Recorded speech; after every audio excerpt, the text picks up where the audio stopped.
Biden's State of the Union address was somewhat comprehensible at best. A temporary pier will enable a massive increase in the amount of humanitarian assistance getting into Gaza every day.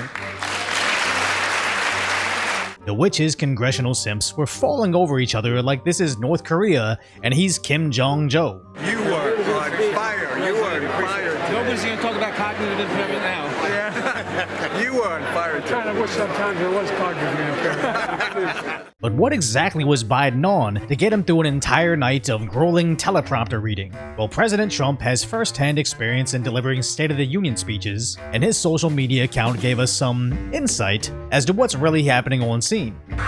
So trade rules. Buy America has been the law since 1933.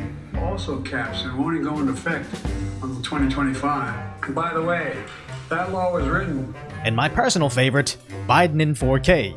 They're able to weather major storms and not prevent those. So although it's entertaining to laugh at the tragic status that is America, I'm only really doing it to keep us somewhat in high spirits, as nobody really believes when Biden speaks. Year before I took office, murder rates went up 30%. 30% they went up. The biggest increase in history. It was then. As the New York Post reports, the man shouting was arrested, later identified as a father of a fallen Marine due to Biden's botched Afghanistan evacuation, to which he was finally released from custody early in the morning.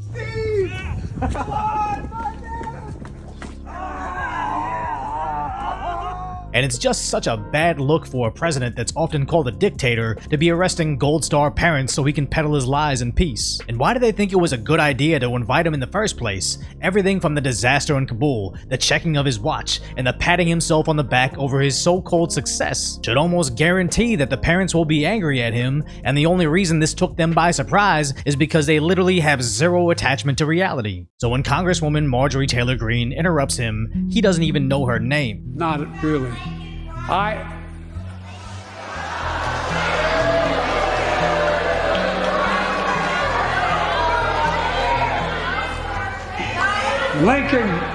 Lincoln Riley, an innocent young woman who was killed by an illegal.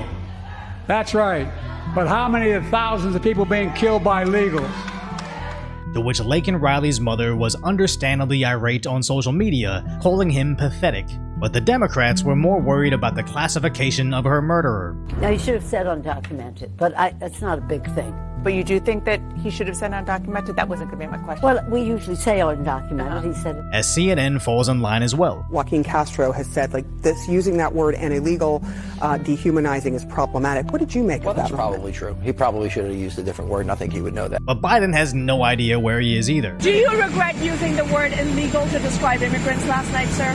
Well, I don't regret it. It was technically not supposed to be here. And I think this just perfectly encapsulates the American concerns versus the politicians' concerns. As average Americans don't want their women and children to be harmed, and these politicians just want to make sure we're using the nicer words to describe their murderers. Just look at how the comedy show that turned into a Costco brand CNN, aka The Daily Show, called Congresswoman Greene a waitress for the KKK for standing up for Riley. You know, the New York City-based Daily Show where they too are experiencing firsthand how Democrats treat their citizens compared to the illegal— the undocumented— okay, let's just call them Citizens Plus, as the Democrats want to give them everything that impoverished Americans get, just a little more, with extra priority, while we pay for it.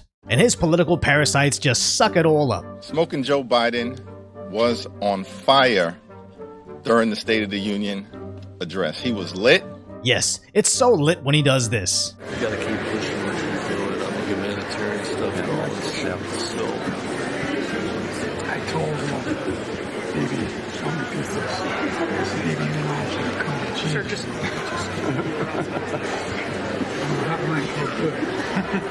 That was good.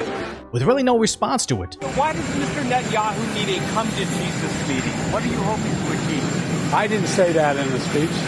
After the what about after the speech? You guys eavesdropping on things. So his party is protesting him, their useful idiots are protesting him, and instead of getting a ceasefire, it looks like we're deploying our Navy. He'll be sending American military forces to the Gaza coast. Naval assets, along with hundreds, maybe thousands of American service members, will be building a floating pier. which is just a reoccurring theme with all these crises.